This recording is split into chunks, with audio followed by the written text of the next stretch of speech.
Hello' friends, আশা কৰিছোঁ আপোনালোক সকলো ভালে কুশলে আছে। মই আপোনালোক সকলোকে থেংক ইউ দিবলৈহে আজি এই ভিডিঅ'টো বনাইছোঁ। যোৱাকালি 30 জুন মোৰ জন্মদিন। পাহৰি যাওঁ আজিকালি জন্মদিন নিজৰ বোলে, আৰু লাজো লাগে নিজৰ জন্মদিন চেলিব্ৰেট কৰা বা এইবোৰ। তাৰপিছত কি হ'ল, ৰাতি 12টামানত বেটীয়ে মোক বাৰ্থডে উইচ কৰিলে।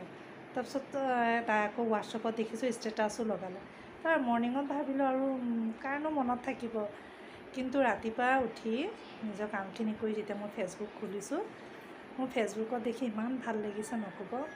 আপোনালোক সকলোৰে মৰমবোৰ দেখি পালোঁ। আপোনালোকে ইমানে মোক বাৰ্থডে উইচ কৰিছে, তাৰ কাৰণে মনেৰে আপোনালোক সকলোকে ধন্যবাদ দিছোঁ। তাৰমানে ইমান চবৰ কাৰণে আজিকালি দিনবোৰ খুব ইম্পৰ্টেণ্ট, খুব মূল্যৱান। মানুহ ইমান ব্যস্ত, তাৰ মাজতে আপোনালোকে মোক অলপ সময় টাইম উলিয়াই মোৰ জন্মদিন শুভেচ্ছা জনালে, তাৰ কাৰণে সকলোকে বহুত বহুত ধন্যবাদ দিছোঁ। আৰু আপোনালোকৰ মৰম চেনেহবোৰ এইদৰে যাতে মোৰ লগত থাকিব, এই আশা কৰিছোঁ। Thank U.